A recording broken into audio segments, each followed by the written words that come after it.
Hi there guys, time to review the second season of Noragami. Now the first entry was a decent flick.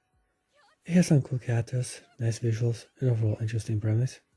The story was rather mediocre in scale, and even felt a bit underwhelming sometimes. That being said, the anime follows certain parameters for this smaller franchise. It presented an eccentric personality, introducing the audience and the human main character to a world filled with deities, spirits, and magical weapons called regalias. Apparently the world as we know it is filled with evil entities who do us harm and influence our well-being. Here's where Yato comes in to save the day. He's a forgotten deity of war who doesn't even have a shrine and is struggling to get by and gain followers. Fiori is the main girl from the series. She's a standard clueless and determined girl who stumbles upon a fantasy world filled with adventure and colorful personalities. They should have known better than to kidnap me! Jungle!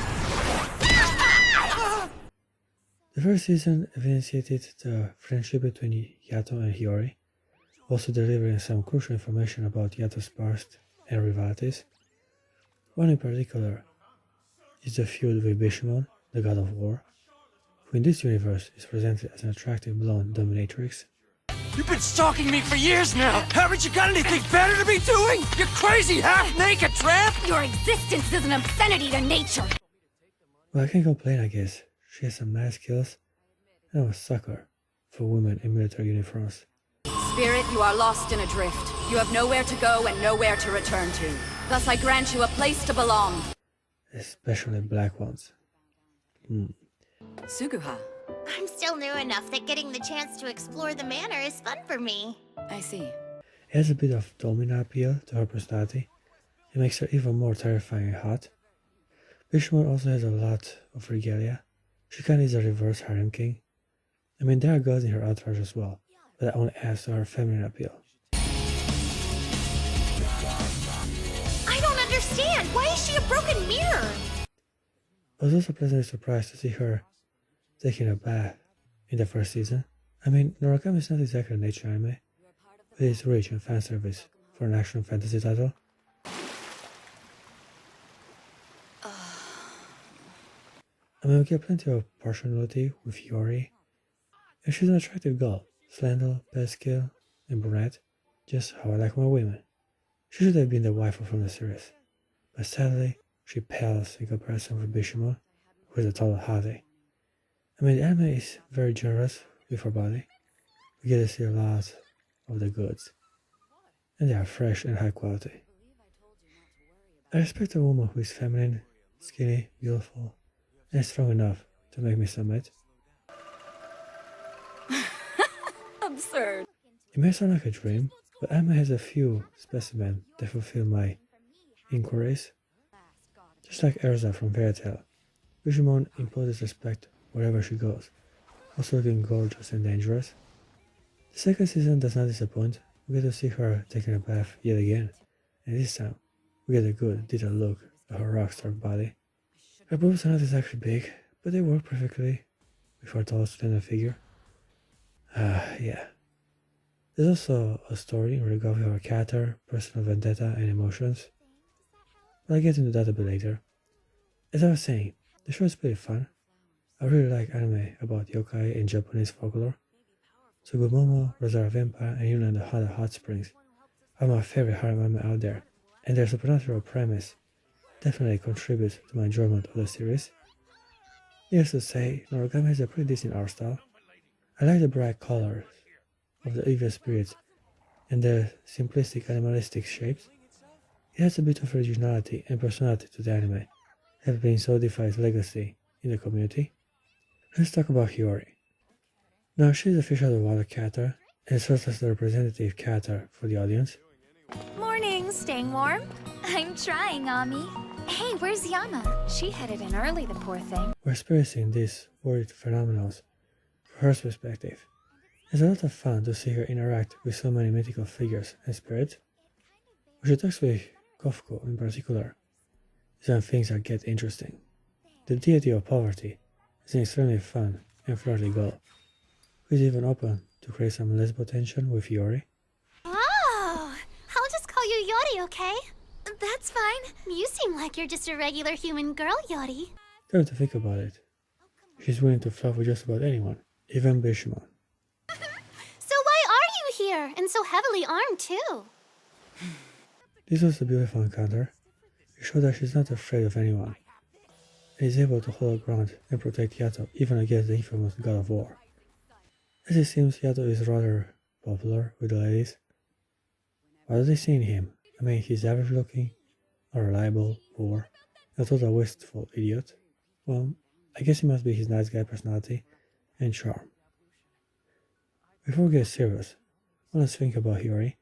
I really like the gimmick of having her soul leave her body at random times. It creates some funny scenarios. It can complicate her social life. I really hope she doesn't do this during the Wake up! Rise and shine, Fiori! Also like her cat tail. It is awesome. That thing is legit hot. And we get to see her panties. This is really a welcome surprise. Usually action anime with fan service adds a bit of nudity or underwear scene. But to have upskirts in a shot in a non-ecchi show, this is truly a major positive for the Noragami series. Nice one! Fiori, keep an eye on the kid for me! So the second season is more or less an uninspired continuation of the original. It has many elements that made the first season good, but also suffers from sequel fatigue. It is sort of boring if you aren't interested in these characters already. Noragami does nothing to make them more accessible or likable in any manner. So yeah, if you like this series, you'll probably enjoy this as well.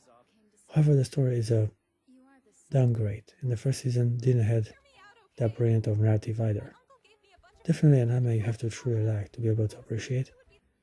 On the side notes, I dislike the light gimmick from the beginning. It just makes whining and feelings even more relevant, and that is saying a lot for an anime. It's a useful device to develop the relationship between God and regalia. It's also annoying to see so much emotion and crying constantly before the screen. I whine and complain all the time. I don't hate that shit in my anime as well. With yet another generic main villain, a weird style looking dude who is mean and maleficent. How inspiring.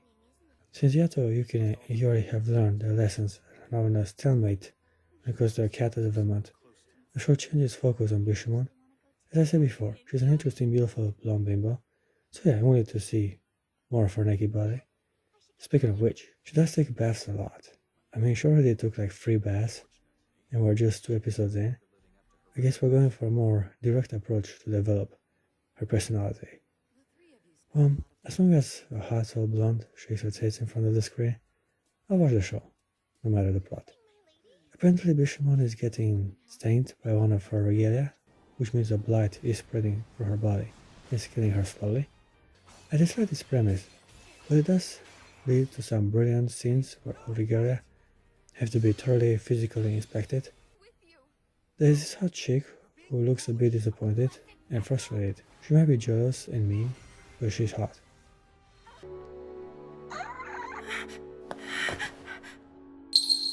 So it's satisfying to see her take off her clothes and reveal her skin to the audience. You're clear-eyed, huh? The anime is inclusive and has new characters, and it's not that uninspired as I thought. Alright, when it comes to the overall arc with the God of War, I gotta say I'm disappointed. First of all, Vina is way too gullible and superficial in her judgment to let herself be played like this. It was fairly easy to see the misunderstanding which led to her war with Yato. Also, we get a rushed backstory to Yato killing her regalia. Now, from what I remember, in the first season, Yato specified that he killed only one of Bishamon regalias. Did you really kill her regalia? Yeah. Now in the second season, it is shown he simply massacred her whole family. Elfanly style, baby. Elfanly style. But even so, Bishamon is portrayed as a very naive, even dumb enough not to make her own research on crucial matters regarding her closest friends and family. This makes the God of War kind of lame, regardless of her abilities and sex appeal. I guess what really bothers me about this arc is that I was hoping for a personal duel between Bishamon and Yato, which only implies their own motivations and ambitions, and yet here we Get the classic mastermind who plays one side to mistrust the other. The conflict has no weight or lasting meaning if the participants are not truly invested for their own personal reasons. As they are both manipulated, it just cheapens the experience. The anime keeps on dragging on with worries from Yato of being forgotten as a god, while Fiori is stressed with the whole situation. She also seems to have feelings for him, which is something to be expected. I think I like you best of all. Let me show you. Then introduces Abysso, who is the mastermind controlling spirits, the phantoms, and converting them into loyal servants. Kinda like a god with his regalia. Anyhow, this anime is a mixed bag. On one side it is still worth checking out, as it has some interesting concepts and fun characters. On the other hand, it is rather boring and feels a bit forced, especially when it comes to presenting emotions. I give Noragami Aragoto a 7.3 out of 10. It's a mediocre sequel, but enjoyable nonetheless if you're a fan of the series.